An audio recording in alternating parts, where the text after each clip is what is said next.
시작을 누르면 돼. 됐어요? 내가 눌러야 돼. 오케이? 네. 네, 하나님 말씀 마태복음 10장 16절부터 23절이죠. 네, 우리 교독하겠습니다.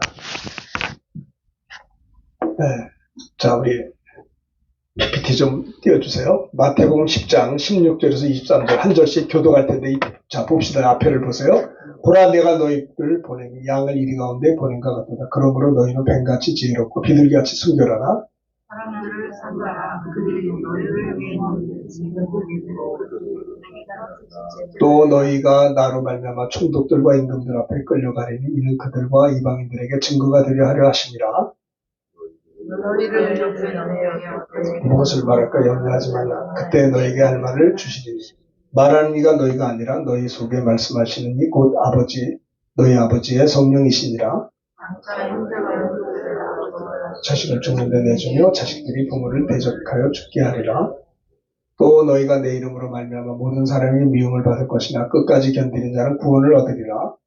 그래서 너희를 박해하거든 저 동네로 피하라. 내가 진실로 너희에게 이르노니 이스라엘의 모든 동네를 다 다니지 못하여서 인자가 오리라. 아멘. 네, 마태복음 10장 16절부터 23절의 말씀을 중심으로 파송받은 제자들의 자세라는 제목으로 말씀을 전하려고 합니다.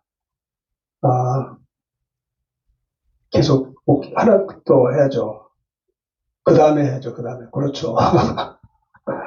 PPT 잘 올려주시고요. 저를 잘 보셔야 돼요. 파송받은, 따라합시다. 파송받은 제자들의 자세. 16절 읽읍시다. 시작. 내가 너희를 이 땅에 보내미 양을 이리 가운데 보낸 것 같도다. 그러므로 너희는 뱀같이 지혜롭고. 그래서 잘 보세요. 주님이 사랑하는 제자들을 파송하시면서 내가 너희를 이 땅에 보내는 것이 양을 이리 가운데 보낸 것 같다. 여러분 생각해 보세요. 사랑하는 제자들을 3년 동안 주님이 동고동락하시면서 말씀을 가르치시고 함께 다니며 복음을 전하셨고 또 병 고치고 모든 약한 것을 고치시는 그런 공생의 기간을 하셨고요. 그 다음에 주님은 혼자 복음을 전하는 것이 아니라 제자들을 잘 양육해서 그들을 파송하셨어요. 내가 너희를 이 땅에 보내겠다. 아버지께서 나를 이 땅에 보내신 것처럼 나도 너희를 보낸다라는 겁니다. 자, 여기를 보세요. 여러분들은 주님께로부터 보내심을 받았다는 사실을 기억해야 돼요. 여러분, 우리가 이 땅에 태어난 것은 그냥 우연하게 태어난 것이 아니고요. 자, 저를 잘 보세요. 제 눈을 보면서 설교를 들으셔야 돼요. 정말 여러분들, 내가 이 땅에 왜 살아요? 왜 우리가 이 땅에 태어났어요? 왜 우리가 이 땅에 머물러 살아야 되는 것입니까? 여러분 많이 수고하시잖아요. 사업하는 분은 사업하는, 직장인들도 얼마나 애쓰세요? 그럼 여러분들이 이 땅에 왜 살아야 되냐 이 말이에요. 주님이 우리를 이 땅에 보내주셨다는 겁니다. 참 놀라운 충격적인 사실은 우리가 늘 알고 있는 말씀이지만 창세전에 그리스도 안에서 우리를 택했다라고 합니다. 택했다라는 거예요. 창세기가 시작되기 전에, 천지 창조가 시작되기 전에, 창세전에 예수 그리스도 안에서 여러분들을 저를 택하셨다라고 하는 겁니다. 우리가 질그릇 같아서 깨지기 잘하고 부서지기 잘해서 저도 목사지만 열등감이 많아요. 난 이것밖에 안 되나? 어저께는요, 내 영혼이 내 육신을 이러고 쳐다보면서 내 영혼이 불쌍하더라고요. 저 못난 육신 만나서 내 영혼이 얼마나 고생하는지 몰라요. 내 육신을 이렇게 보면요, 제가 알잖아요. 반복적인 약점, 끊임없이 나를 괴롭히는 저 못된 성품. 네? 그러니까 내 영혼이 너무 불쌍한 거야. 좀 훌륭한 육신을 만났더라면 좀 잘 살 텐데, 죄인은 육체가 짓고 고통당하는 건 영혼이 고통을 당해요. 사람이 영혼과 육체 아니에요? 응? 육체는 내가 아니라 내 옷이에요. 입고 다니는 옷이요. 내 영혼이 나다 이 말이에요. 그래서 참 이렇게 보면서 이야, 참 이 육신아 좀 똑바로 좀 해라. 여러분 어떠세요? 주님이 우리를 이 땅에 보내셨다라는 겁니다. 여러분들은 우연히 태어난 존재가 아니에요. 아무렇게나 사시면 안 돼요. 여러분들이 육신의 욕심만 가지고 살지 말고요. 영원히 나다라는 걸 아셔야 돼요. 제 아들이 운동을 가르쳐요. 그래서 제 아들 때문에 많은 사람들이 운동을 해서 건강을 회복해요. 좋아요. 그러면 육신을 위해서 그렇게 시간을 투자하고 노력을 하고 애쓰는데 그럼 영혼을 위해서 당신들이 하는 게 뭐냐 이 말이에요. 사람이 떡으로만 사는 것이 아니잖아요. 하나님의 입으로 나오는 말씀으로 사는 거 아닙니까? 우리가 요즘에 진짜 식사도 잘해요. 건강식을 해요. 그 육체를 잘 보호합니다. 잘 하시는 거예요. 그러면 잘 생각해 보세요. 여러분들 영혼을 위해서 얼마나 애를 쓰세요. 영혼을 위해서 얼마나 우리가 힘쓰냐 이 말입니다. 영혼을 위해서 영혼의 양식인 하나님의 말씀을 듣지도 않고 관심도 없고 읽지도 않고 좀 은혜 받으려고 하는 열정도 없어지고요. 그럼 내 영혼이 빈들의 마른 벌같이 빼빼 마르는 거 아니에요? 우리 주님은요, 우리를 이 땅에 보낸 것이 민망스러운 거예요. 양을 이리 가운데 보낸 것 같다. 생각해 보세요. 양은 공격을 못해요. 양은 참 바보 같고요. 목자가 없으면 죽는 겁니다. 싸울 줄도 모르고 자기보다 작은 동물이 와도 공격도 못하고 그냥 뜯겨 죽는 게 양이라는 거예요. 주님이 우리를 볼 때, 제자들을 볼 때 내가 너희를 전도지에 보내는 것이 이리 가운데 보낸 것 같다. 민망히 여기신 거예요. 예수님의 제자들은요, 요한계시록을 기록했던 반모섬에 유배됐던 사도 요한 빼놓고 거의 대부분 다 순교를 당했어요. 이리에게 찢겨 죽었다고요. 스데반 집사부터 시작해가지고. 그러므로 너희는 파송받은 제자들의 자세는 첫 번째는 뭐냐? 뱀같이 지혜로라는 겁니다. 지혜로워라. 이게 뭐냐? 뱀같이 지혜로라는 것은 지혜롭게 사명을 감당해야 된다라고 하는 겁니다. 뱀은 지혜로운 동물이래요. 뱀은 좀 징그럽죠? 근데 뱀이 얼마나 똑똑하고 지혜로우냐면 산에 가서 우리 이제 저도 산에 가가지고 뱀을 만난 적이 있어요. 예전에 군목으로 있을 때 전방에 갔는데 아니 세상에 뱀이 막 지나가요. 아이고 이거 뭐야? 길거리에 뱀이 있어요. 제가 미얀마 안인게 있을 때도 우리 교회 큰 구렁이 같은 게 나와가지고 우리 워치맨들이 잡았어요. 구렁이를. 징그럽죠. 근데 이 뱀은 얼마나 똑똑하냐면 절대로 먼저 공격을 안 한대요. 그러니까 산에서 뱀을 만나서 깜짝 놀라서 난리를 치니까 뱀이 날 공격하는 거에서 공격하는 거지. 뱀이 지나갈 때 가만히만 있으면 그냥 지나간다는 거예요. 뱀은 똑똑해요. 지혜로워요. 그래서 뱀같이 지혜로라는 거예요. 따라합시다. 지혜롭게 사명을 감당해야 합니다. 네. 너희 중에 누구든지 지혜가 부족하거든 어떻게 해요? 하나님께 기도하라는 거예요. 하나님 나는 지혜가 부족합니다. 지혜가 부족해서 시간을 낭비합니다. 지혜가 부족해서 이웃을 잃어버립니다. 지혜가 부족해서 내가 기도 생활을 하지 못합니다. 지혜가 정말 중요해요. 제가 신학교 다닐 때 우리 교수님이 한 분 계셨어요. 참 학벌도 좋고 공부도 많이 하시고 박사학위도 받았는데 이분은 지식이 많아요. 근데 지식이 많은데 강의를 들어보면 그 지식을 잘 전달을 못해. 지혜가 부족한 거예요. 그래서 우리 참 안타깝게 생각했어요. 아, 교수님 저렇게 훌륭하신 분인데 그분이 가지고 있는 지식을 학생들에게 잘 나눠줄 수 있는 지혜의 어떤 그런 티칭이 있어야 되는데 그걸 못 하시는 거예요. 우리가 지혜가 부족하기 때문에 시행착오하는 겁니다. 지혜가 부족하기 때문에 병드는 겁니다. 지혜가 부족하기 때문에 과로하고요. 지혜가 부족하기 때문에 실수를 하는 것입니다. 누구든지 여러분 파송받은 제자들의 자세는 첫 번째는 지혜롭게 사명을 감당해야 되겠는데 누구든지 지혜가 부족하거든 낙심하지 말고 하나님께 구하라. 모든 사람에게 후히 주시고 꾸짖지 않는 하나님께 구하라. 그리하면 주시리라. 믿음으로 구하고 조금도 의심하지 말라는 것입니다. 자, 보세요. 자, 뭐가 또 지혜냐? 잠언 9장 10절 크게 읽읍시다. 시작. 여호와를 경외하는 것이 지혜의 근본이요 거룩한 것을 아는 것이 명철입니다. 제 친구 중에 명철이라는 손명철이 있어요. 시카고에서 이민 간 지가 한 30년 넘었을 거예요. 명철이에요, 명철. 옛날에는 남자들이 명철이라는 이름이 참 지금도 많아요. 또 자매들 가운데 지혜가 많아. 지혜와 명철. 뭐가 지혜의 근본이냐? 여호와를 경외하는 것이 지혜의 근본입니다. 잘 보세요. 여기를 보세요. 여러분들이 하나님을 경외하지 않으면 지혜가 없는 거예요. 하나님을 경외하지 않기 때문에 안 되는 겁니다. 잘 되는 것 같은데 무너져요. 왜요? 여호와를 경외하지 않기 때문에 미련하게 살아서 처음에는 잘 나가는 것 같으나 다 모래 위에 지은 집과 같이 무너져 버리는 겁니다. 여호와를 경외하는 것이 지혜의 근본입니다. 하나님을 두려워할 줄 알고 하나님을 존귀히 여길 줄 아는 경외, 여호와를 경외하는 것이 지혜의 근본이에요. 거룩하신 것을 아는 것이 명철입니다. 나 지혜로 말미암아 내 날이 많아질 것이요 내 생명의 해가 내게 더하리라. 내가 만일 지혜로우면 그 지혜가 내게 유익할 것이니 내가 만일 거만하면 너 홀로 해를 당하리라고 했습니다. 그 누굽니까? 그 다니엘이 지혜가 많았어요. 흠이 없고 용모가 아름답고 모든 지혜를 통찰하며 지식에 통달하여 학문에 익숙하여 왕궁에 설만한 소년들을 왕이 데리고 오게 했죠. 자, 그 다음에 다니엘 1장 20절을 보시면 1장 20절은 없나? 하나님께서 다니엘에게 10배의 지혜를 주셨다고 했어요.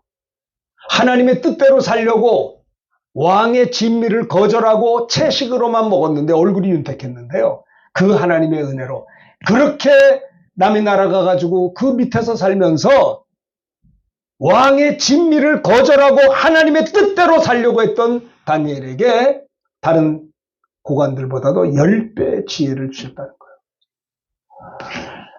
파송받은 제자들의 자세는 첫째는 뭐예요? 지혜가 있어야 돼요. 지혜롭게 살아야 됩니다. 지혜롭게 믿음 생활을 해야 합니다. 지혜롭게 한 주간을 출발할 수 있으셔야 합니다. 지혜롭게 인생을 출발할 수 있으셔야 돼요. 여호와를 경외하는 것이 지혜의 근본이다라는 것이죠. 자, 그 다음에 또 이게 제가 오늘 새벽기도 하다가 은혜 받은 거예요. 잠언 28장 이게 새벽기도 설교했던 건데요. 너무 좋아서 여기다 집어넣었어요. 한번 천천히. 여러분 이 잠언이 아니라 저게 욥기예요. 욥기. 잘못했어요. 욥기 이거 잘못 썼네. 욥기 28장입니다. 욥기 가지고 새벽기도 하는데요. 욥기가 고난을 무지막지하게 받았어요. 여러분들 고난이 많죠. 욥기 한번 읽어보세요. 욥기는 더 불쌍한 사람이요. 10남매를 다 잃어버리고 그 많던 재산 다 잃어버리고 질병으로 고통당하고 호흡만 남은 제 친구들도 와서 위로도 안 하고 막 친구들과 논쟁하는데 나중에 친구들이 막 욥을 그렇게 몰아붙일 수가 없는 거예요. 너무하더라고요. 그냥 친구들은 어떻게 얘기하냐면 내가 이렇게 고통당하는 건 너 죄가 있는 거야. 너 회개해야 된다. 계속 인과응보적인 그런 3명의 친구들이 그냥 욥을 공격하는데 욥은 그거 아니야. 고난도 있는데 사실은 욥의 고난은 죄의 결과가 아니라 하나님이 테스트한 거 아니에요? 이 많은 것을 줬기 때문에 하나님을 경외한다고 사탄이 참소하니까 그거 아니야. 다 뺏어가 봐라. 그래도 저는 나를 섬길 거다라는 걸 증명하는 거거든요. 고난을 당한 거에 대한 관점이 다른 거예요. 친구들은 처음에 막 대성통곡하고 일주일 동안을 같이 울고 했어요. 그러다가 나중에는 친구들이 다시 또 욥을 향해서 막 공격을 하는 거예요. 이게 막 계속 논쟁을 하는데 재밌더라고요. 근데 이제 잠언 욥기입니다. 욥기 28장 15절 한번 봅시다.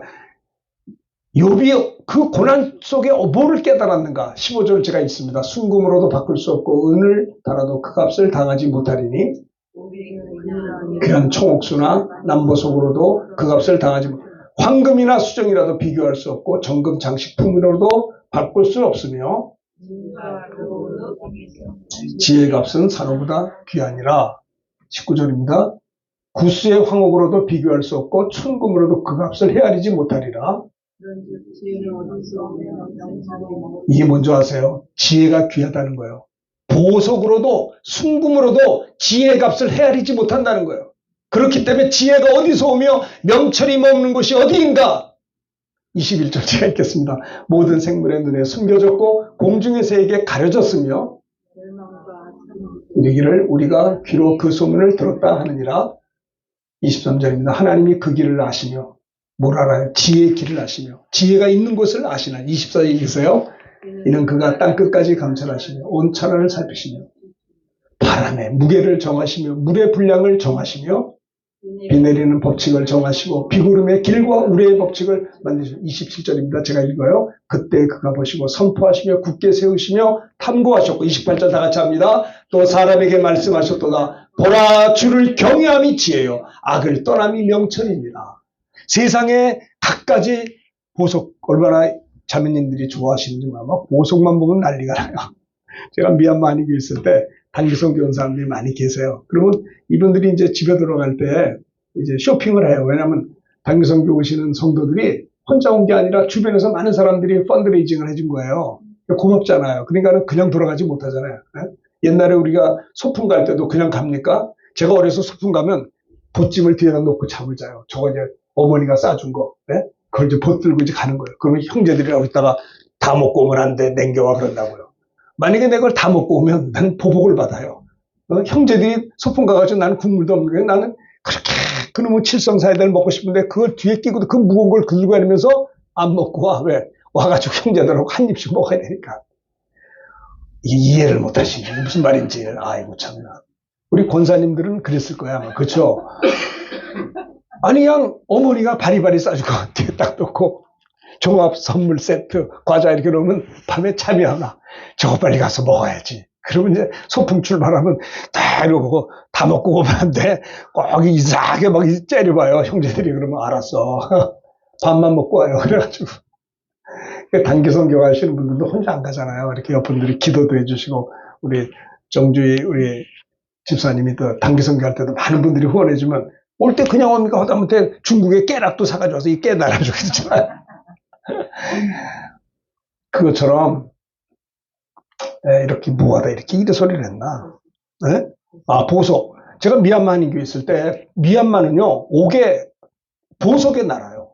세계에서 제일 큰 옥이 미얀마에 있어요. 옥이 얼마나 이쁜 줄 아세요? 어떤 성도님이 빨간 옥을 딱 봤는데, 너무 이쁜 거예요. 난 보석에 별로 관심이 없는데, 너무 이쁜 거예요, 이게. 와, 번쩍.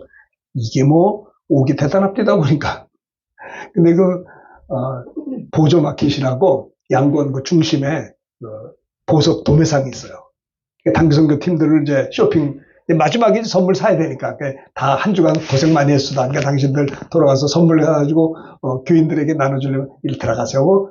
자, 이제 2시간을 동안 하고 쇼핑하고 오셨는데 2시간이라 3시간 반까지 안 들어가면 나오지를 않아. 어쩌면 그렇게 예수 믿으면 능력 받겠더라고요. 예배 드리면 조금만 늦게 해도 왜 이렇게 늦게 끝나 이러는데 쇼핑 가가지고 좋은 거 보니까 이게 뭐 시간도 한두 끝도 없어. 야, 참 대단합니다. 잠언 28장에 보면 이 모든 여러 가지 보석들이 지혜보다 못하다라고 하는 겁니다. 보라, 주님을 경외함이 지혜요. 악을 떠남이 명철입니다. 난 여러분들이 미련하지 않게 되기를 바라요. 잘 들으세요. 고난당하는 분들이요. 고난이 고난으로 끝나면 안 되는 겁니다. 고난을 당했으면 내가 왜 고난을 당하는가? 하나님의 뜻이 있지 않겠어요? 참새 한 마리 떨어지는 것도 주의 허락이 아니면 안 떨어지는데 내가 당하는 고난, 물론 여러 가지가 있어요. 하나님이 훈련하려고 주시는 고난도 있고 마귀가 주는 고난도 있고 또 하나 내가 잘못해서 하나님이 징계하는 고난도 있어요. 이걸 분별할 줄 알아야 돼요. 이 고난 속에서 여러분들이 정말 제가 원하는 것은 하나님을 깊이 만날 수 있게 되기를 바랍니다. 저는 소원이 그거밖에 없어요. 여러분들이 육신의 눈만 열려 영안의 눈이 열려서 육에 속한 자도 되지만 영을 쫓는 자가 되기를 정말 바라요. 그래서 욥은 그 고난 속에서 고백하는 것이 뭐냐? 주를 경외함이 지혜요. 악을 떠남이 명철이니라. 이게 귀한 말을 했어요. 자, 그래서 다니엘 20장 나왔는데 아까 한 얘기입니다. 자, 20절 다 같이 다니엘 1장 20절 읽읍시다. 시작. 왕이 그들에게 모든 일을 묻는 중에 그 지혜와 총명이 온 나라 박수와 10배나 나온 줄. 하나님께서 뭐예요?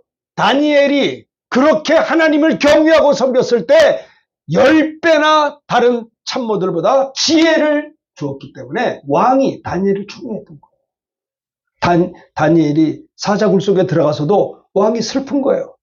저것들이 모함해가지고 기도하는 거 발각나게 해서 사자굴로 죽이려고 했는데 왕이 슬픈 거예요. 새벽에 나와서 다니엘아 내가 어디 있느냐? 네 하나님이 너 안 도와줬느냐?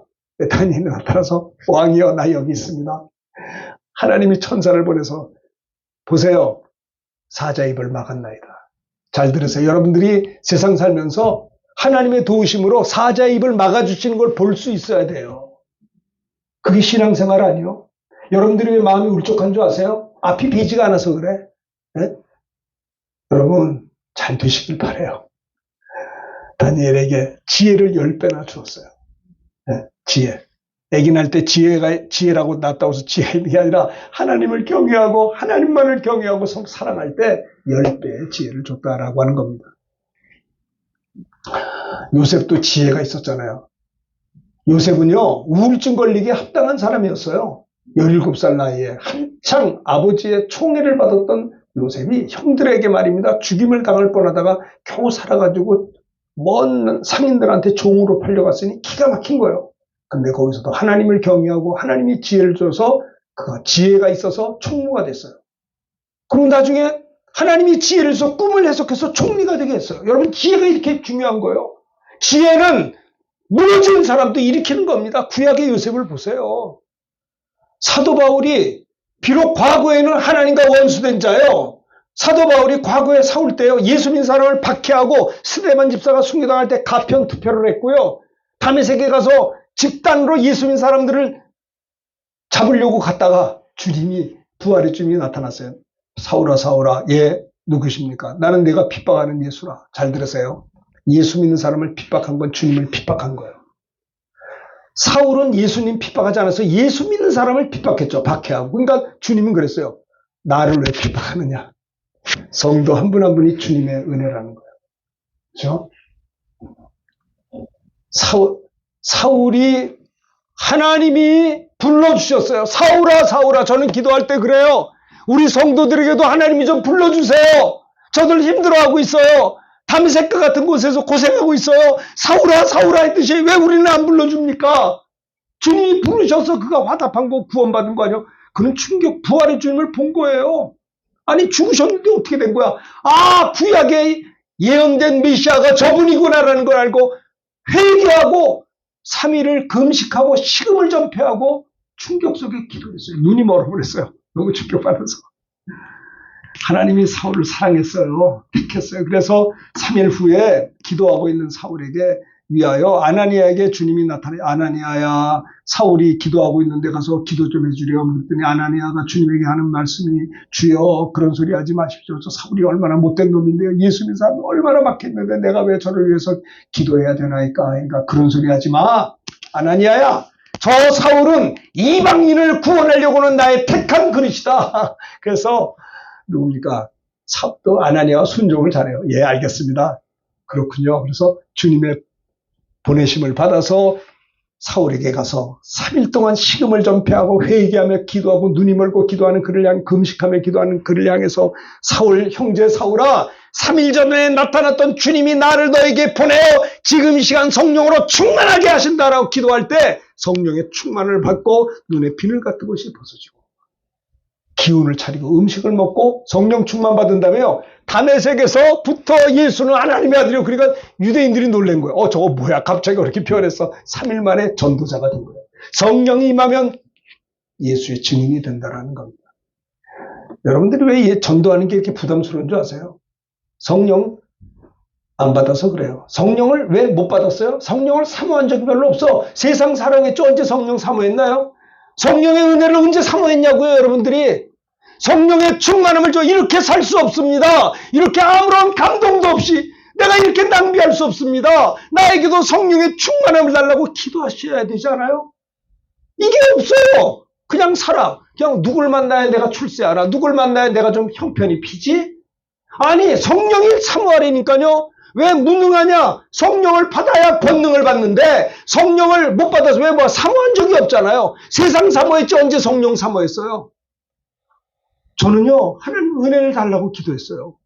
안 보이는 하나님 믿으려는 게 믿어지지가 않더라고요. 귀로만 들었던 하나님을 어떻게 믿어요? 내가 체험해야 될 거 아니에요. 하나님 나에게 은혜를 주십시오. 내게 믿음을 주옵소서.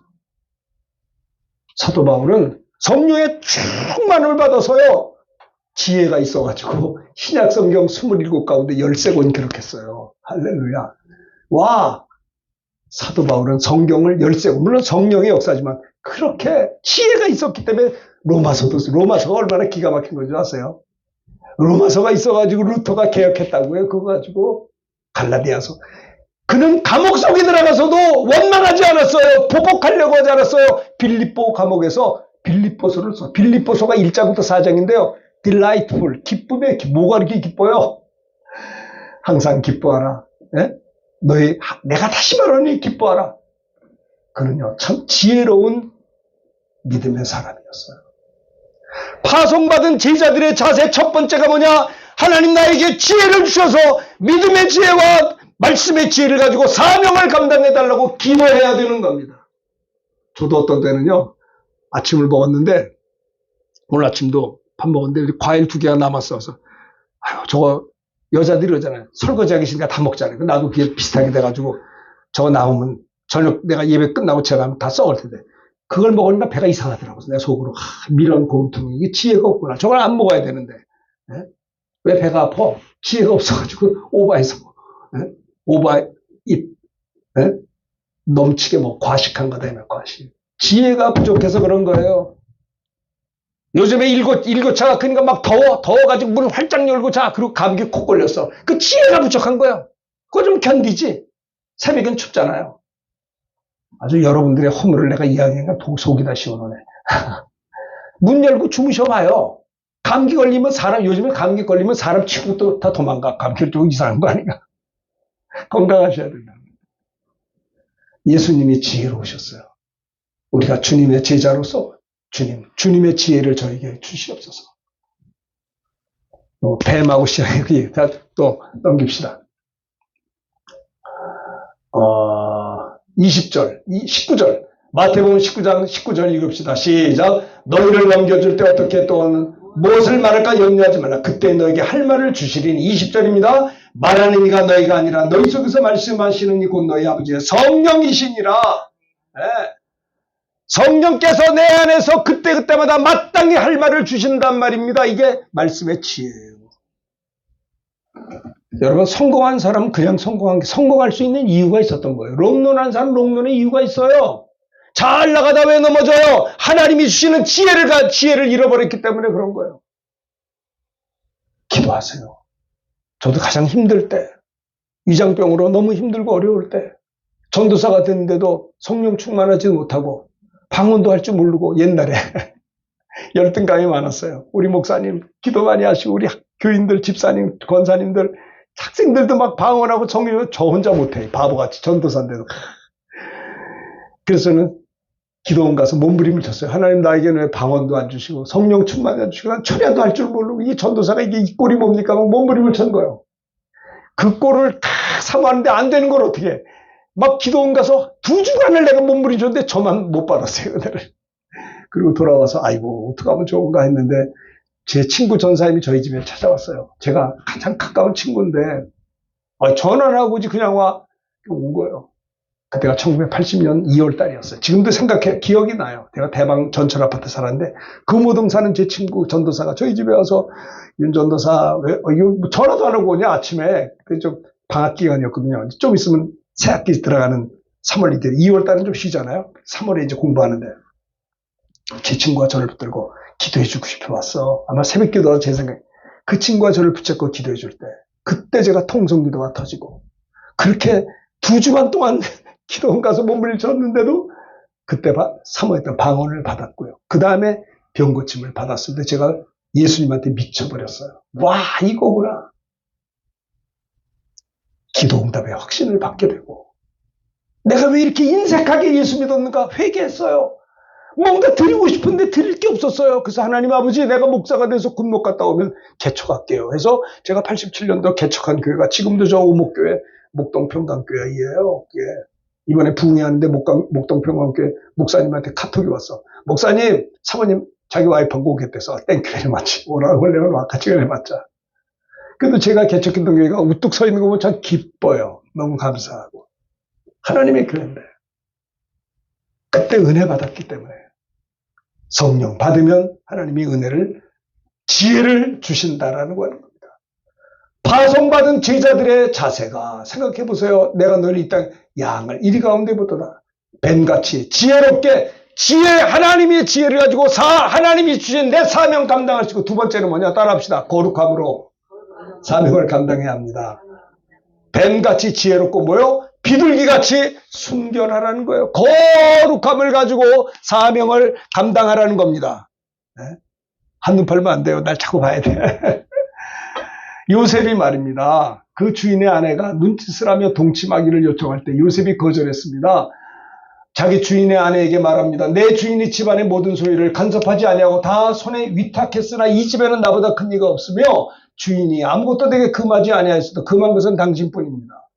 왜냐? 당신은 그의 아내이기 때문입니다. 그런즉 내가 어찌 큰 악을 행하여 하나님께 죄를 지을 수 있겠나이까? 여인이 날마다 요셉에게 요청했으나 요셉이 듣지도 아니하고 함께 있지도 아니했어요. 요셉의 승리가 뭐냐? 거룩한 삶이었어요. 거룩한 삶. 잠깐의 죄악이 한 인생을 무너뜨리는 겁니다. 그렇지 않아요?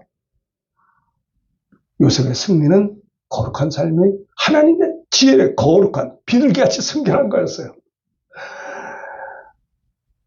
이 바보 같은 다윗은요, 사무엘하 11장에 보면 저녁 때 다윗이 그의 침상에서 일어나 왕궁 옥상에 거닐다가 그곳에서 보니 한 여인이 목욕을 하는데 너무 심히 아름다운 게 아니고요, 아름다워 보였다는 거예요. 이게 문제예요. 마귀가 심히 아름답게 보이게 했어요. 아름다운 거하고 아름다워 보인 거하고는 다릅니다. 근데 다윗이 그때 획 뒤집어져가지고 사람을 배웠어요. 왕인이 뭘 못하겠어요. 그 여인을 알아보라. 엘리암의 딸이요 우리아의 아내 바세바입니다. 라고 할 때 그걸 데려와라 저녁에. 그래가지고 5절에 보면요, 다윗이 전령을 보내서 그 여자가 데리고 왔어요. 그래서 자기 더불어 동침을 하고 여자는 임신을 하고 이렇게 됐다 이 말이야. 그 다윗이 이것 때문에 망한 거예요. 이것 때문에 다윗은요, 다윗은 이것 때문에 전사님 잘 좀 하세요. PPT가 왔다 갔다 해. 자, 저를 보셔야 돼요. 딴 데 보면 안 돼. 자, 아이고, 다윗이 이것 때문에 아들이 죽었잖아요. 아들이 쿠데타를 일으켰잖아요. 잠시 죄악 때문에 망한 거예요. 요셉은 승리했고 다윗은 무너진 거예요.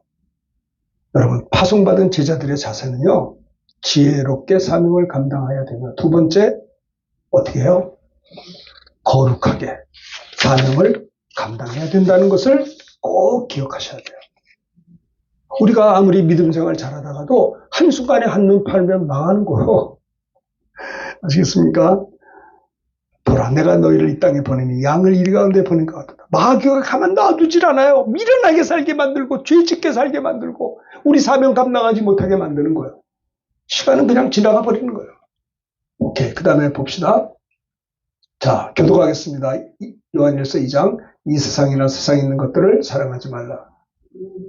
제가 해야죠. 여러분들은 그 다음에 해야죠. 아유, 왜 이렇게 안 맞아. 오늘 이상합니다. 자, 15절. 정신들 차리세요. 이거 안 되겠어. 이게 지금 유튜브 방송도 나가는데 어떡할 거예요. 아주 그냥 이 세상이나 세상에 있는 것들을 사랑하지 말라. 누구든지 세상을 사랑하면 아버지의 사랑이 그 안에 있지 아니하니 세상에 있는 모든 것이 육신의 정욕과 안목의 정욕과 이생의 자랑이 다 아버지께로 주셔서 세상으로 온 것이라. 17절 다 같이 합니다. 시작. 이 세상도 그 정욕도 지나가되 오직 하나님의 뜻을 행하는 일은 영원히 거하느니라. 이 세상이나 이 세상의 것을 사랑하지 말라. 이 세상의 모든 것들은 육신의 정욕, 안목, 이생의 자랑이. 이 세상도 그 정도 지나가되 오직 하나님의 뜻을 행하는 일은 영원히 거하느니라고 했습니다.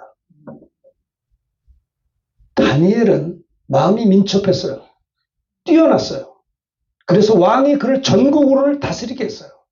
자, 4절 읽어봅시다. 시작. 이에 총리와 고관들이 국사에 대하여 다니엘을 고발할 근거를 찾고자 했으나 아무 근거, 아무 허물도 찾지 못하였으니 그가 충성되어 아무 그릇됨도 없고 아무 허물도 없었습니다.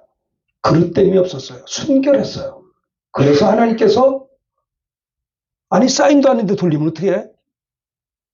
정신 잘 보세요. 다니엘을 하나님께서 이런 역경 가운데서 무너지지 않았다라고 하는 거예요. 허물이 없었다는 거예요. 그래서 그가 롱런할 수가 있었던 거예요. 자, 파송받은 제자들의 자세는 거룩함으로 사명을 감당해야 된다는 거예요. 오케이? 그 다음에 봅시다. 자, 이 말씀은 잘 아시죠? 육신을 따른 자는 육신의 일을, 영을 따른 자는 영의 일을 생각하나니. 6절 읽으십시오. 육신의 생각은 사망이요 영의 생각은 생명이요. 7절 다 같이 합니다. 육신의 생각은 하나님과 원수가 되나니 이는 하나님의 법에 굴복지 아니할 뿐 아니라 할 수도 없습니다. 8절 육신에 있는 자들은 하나님을 기쁘시게 하소서. 잘 들으세요. 여러분들이 영에 속하지 않고 육신에게만 살면 잘 보세요. 여러분 하나님 기쁘시게 하지 않는 거예요. 육신으로만 살고 영혼에 대해서 아무 관심이 없는 한 주간의 삶을 살았다면 미안하지만 하나님을 기쁘시게 한 거 아니에요. 아시겠죠? 나는요 이런 생각을 해요. 내가 지금 부족하고 신앙이 부족한 거는 괜찮아요. 신앙이 부족하고 연약하고 능력이 부족한 건 뭐 어쩔 수 없지만 그러면 하나님을 사모하며 사시라는 거예요. 하나님의 난 어떻게 하면 믿음 성장할 수 있을까? 내가 어떻게 하면 나도 하나님 앞에 은혜의 보좌 앞에 나아갈 수 있을까라고 하는 열정이 여러분에게 있으셔야 되는 거예요. 육신을 따른 자는 육신의 일밖에 생각하는 영을 따른 영의 일 육신의 생각은 사망이요 영의 생각은 생명과 평안이라. 육신의 생각은요 여러분 하나님과 원수가 되나니 이는 하나님의 법에 굴복지 아니할 뿐 아니라 할 수도 없다는 겁니다. 육신에 있는 자들은 하나님을 기쁘시게 할 수 없다라고 하는 거예요. 그러므로 12절 읽읍시다. 시작. 그러므로 형제들아 우리가 빚진 자로 돼 육신에게 져서 육신대로 살 것이 아니니라. 13절입니다. 너희가 육신대로 살면 반드시 죽을 것이로되 영으로서 몸의 행실을 죽이면 살리니. 14절입니다. 무릇 하나님의 영으로 인도함을 받는 사람은 곧 하나님의 아들이다. 그렇습니다. 우리가 주님의 사랑에 빚진 자가 되었습니다. 우리가 빚진 자로 돼 육신에게 져서 육신대로 살 것이 아닙니다. 우리가 육신대로 살면 반드시 죽는다. 시간을 다 죽여요. 육신대로만 살면 내 시간 물질은 다 없어지는 거예요. 낭비하는 거예요. 허송세월이에요. 영으로서 말씀으로서 내 몸의 행실을 죽이면 내 영이 사는 겁니다. 하나님의 말씀으로 나를 쳐서 복종시키면 나는 사는 거예요. 무릇 하나님의 영으로 인도함을 받는 그들은 하나님의 아들이다. 성령의 인도가 없으면 난 하나님의 아들이 아닌 것 같아요. 아시겠어요? 여러분 성령의 인도가 여러분에게 있으세요? 성령의 인도를 받기를 사모하세요? 성령의 인도를 정말 어떻게 하면 내가 하나님의 성령의 인도를 받을까 갈망하세요? 무릇 하나님의 영으로 인도함을 받는 사람은 하나님의 아들이고 거꾸로 하나님의 영으로 인도를 하나도 안 받아. 관심도 없어. 하나님의 아들 아니에요. 그럼 지옥 가야 돼. 너무 지나친 메시지니까요 이게. 그렇잖아요. 하나님 말씀이잖아요. 내가 하나님의 영으로 인도함을 안 받으면 세상의 인도를 받게 되는 거예요. 아시겠죠? 요셉은 끝까지 그 역경 가운데서 종살이하고 옥에 들어가서도 끝까지 하나님의 인도를 받아서 그는 하나님의 사역을 하게 된 거예요. 자, 그래요. 베드로전서에도 나와 있어요. 14절 제가 있어요. 너희가 순종하는 자식처럼 전에 알지 못할 때 따르던 너희 사역을 본받지 말고 15절 시작. 오직 너희를 부르신 거룩한 이처럼 너희도 모든 행실에 거룩한 자가 되라. 16절 다 같이 합니다. 기록되었으니 내가 거룩하니 너희도 거룩할지어 하셨느니라. 주님이 순결한 것처럼 우리도 순결해야 되는 거예요. 네? 우린 주님의 신부지 않습니까? 파송받은 제자들의 자세는 내가 너를 보내 양을 이루기 얼마나 힘드니까 뱀같이 지혜롭고 하나님이신 지혜를 가지고 두 번째 뭐예요? 거룩함으로 사명을 감당할 수 있다. 거룩하지 않으면요 감당 못해요. 하다가도 부러지게 돼 있어요. 자,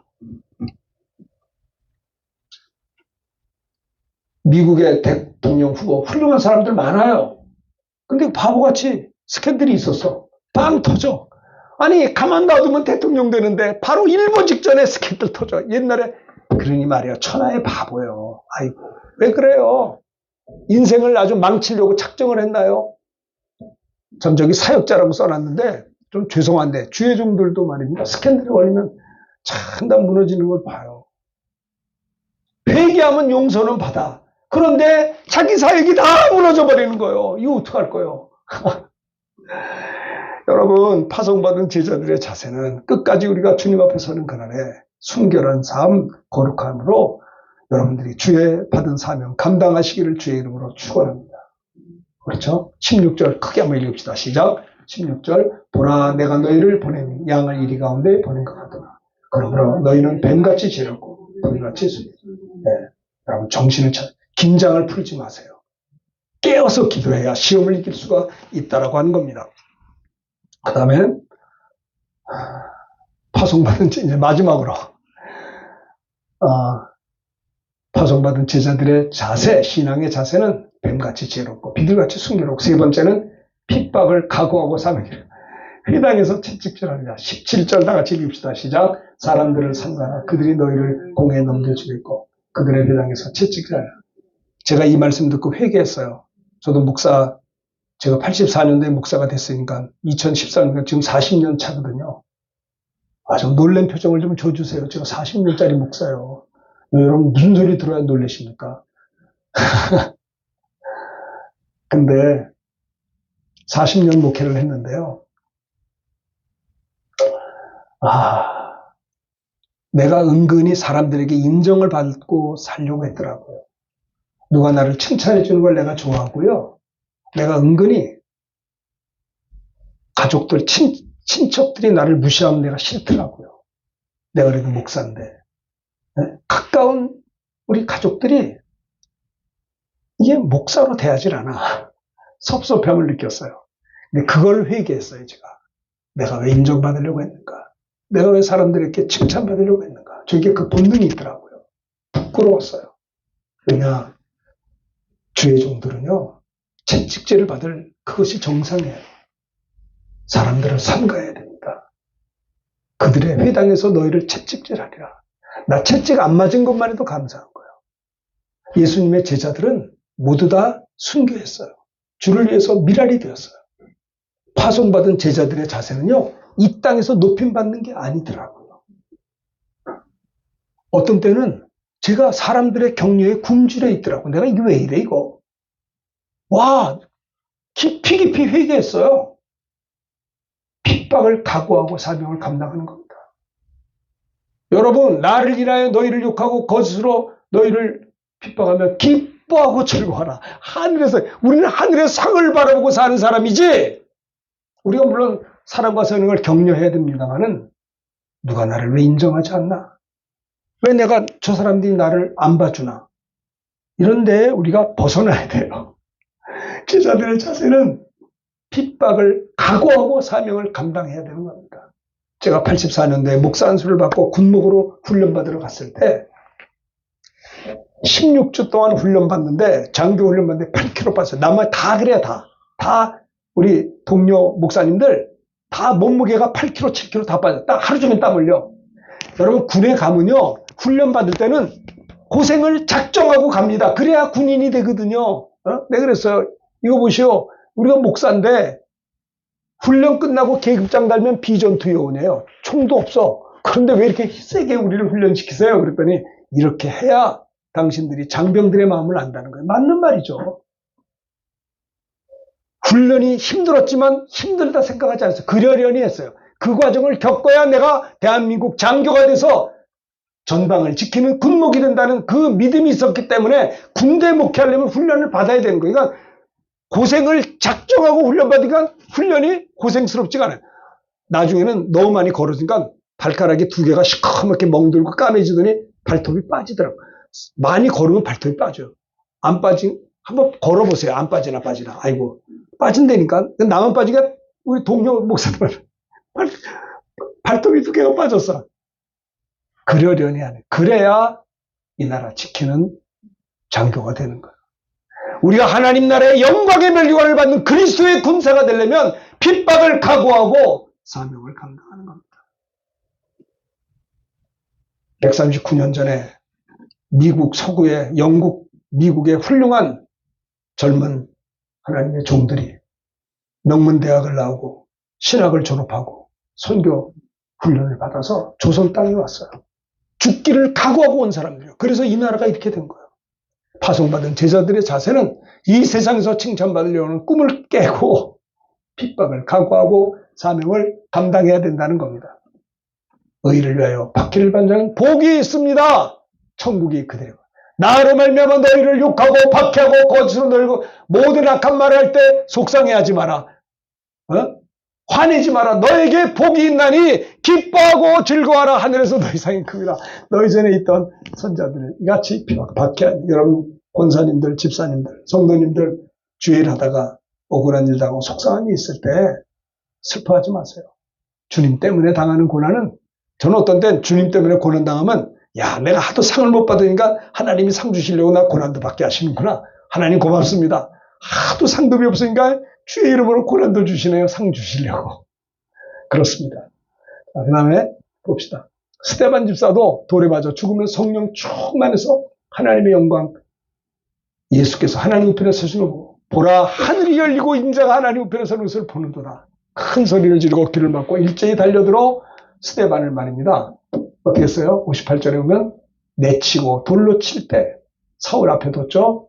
돌로 칠 때 스데반이 부르짖어 기도하며 주 예수여 내 영혼을 받으시옵소서. 무릎 꿇고 크게 불러 주여 이 죄를 저들에게 돌리지 마옵소서 하고 주님 앞에 갔어요. 파송받은 제자들의 자세는요, 회당에서 채찍질하냐. 스데반도 참 바보예요. 성령 충만한 게 괜찮은데 입 좀 다물지. 그러면 안 맞아 죽을 텐데 말하지 않을 수가 없었던 거예요. 순교는 선교할 때 있는 거예요. 여러분 집에서 기도한다고 누가 핍박하세요? 나가서 선교하면 그때부터 사탄이 방해하는 겁니다. 핍박을 각오하고 사명을 감당해야 된다는 거 꼭 기억해야 합니다. 자, 그 다음에 다니엘도 그랬어요. 헤롯도 그랬죠. 헤롯이 손을 들어 야고보를 칼로 죽였어요.